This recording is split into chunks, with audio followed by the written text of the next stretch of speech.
Okay, I'm gonna try not to move my foot again. I sit on my buckle. If you do it again, I can just put the blanket under your toes and you can tap your toesies like you want. I'll try not to move. You're doing great. This is amazing stuff. Now, you're not gonna make me sound goofy, are you?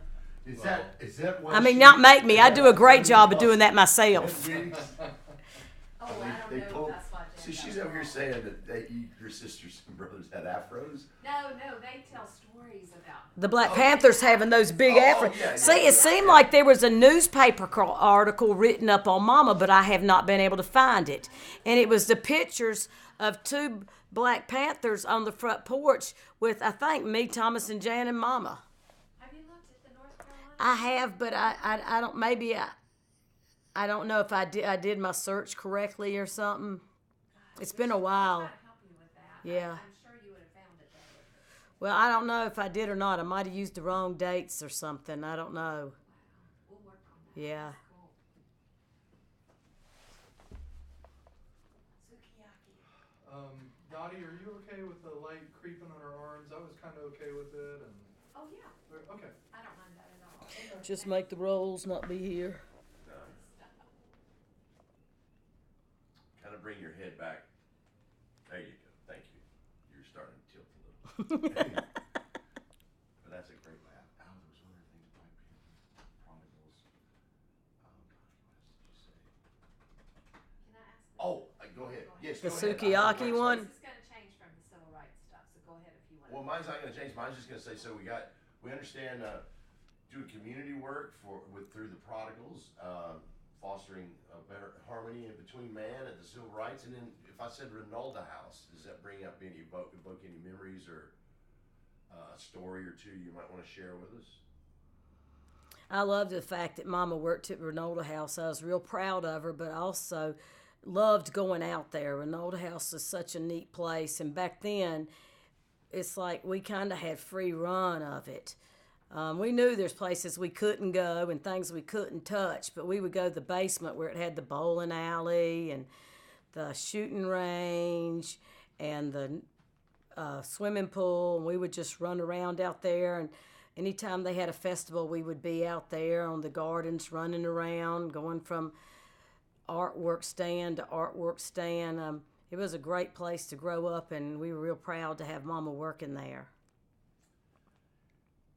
Within that, back to your childhood, kind of between 5 and 12, is there any particular music or songs or any kind of moment like that sticks out in your mind? Was there an album that you guys always listened to, you and the kids listened to, or maybe something you shared with your mom that the kids didn't share in? But was there any one or two songs in your life that evoke a memory? Music was always a big part of our life. I can remember I had a big speaker that was in my room, and the stereo was up here. So when it was time to get up, Mama could turn the stereo on up here in my room, and I can remember her playing My Sweet Lord first thing in the morning. And I didn't like to get up. I still don't like to get up. But the longer it took me to get up, the louder it got.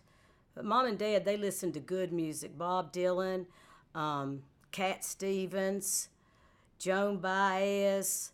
I mean, music was always a really big part of our life, and it's still a big part of my life. It's medicine for me. Are you going to Merle Fest? Yep, I am going to Merle Fest. I don't have my tickets yet, and I might go. But I might not go to California. Anyway. I hope the album cover's going to be Tom Petty. Oh, they're going to cover an album? Well, every year I've found this out. They cover a whole album. Like one year they did Led Zeppelin, they did Bruce Springsteen's, they did I don't know, a lot of people. Yeah, but I'm hoping they'll do Tom Petty this year. That would make sense. I had tickets for that last show. I didn't get to go. Lisa, Oh man. Do you remember a concert? It might have been Leonard Skinner or ZZ Top, or maybe it was a doubleheader with them, where a fight broke out. Yeah. Can you tell that story? Do you remember a memorable moment at a rock concert? Yeah. I remember Mama took me to a concert one day, and I think it scared her to death because it was one of the ones that was at Grove Stadium. And she drops us off. I think I was 17, and no, I was probably 16, but she dropped me off, and I could tell that I better get away from the car before she made us turn back. But it was Leonard Skinner, ZZ Top, Elvin Bishop, and Point Blank. And it was the most awesome concert I ever seen. It did get rough because the Hells Angels and the Marines started fighting, and everybody had to clear out of there. And of course, Mama heard it on the TV, and she's like, I've always felt so bad I took you to that concert. But Mama did take me to another concert that I will never forget. It was the first concert I ever went to, and it was the Jackson 5 in Winston-Salem Coliseum. And Mama had cotton all stuffed in her ears.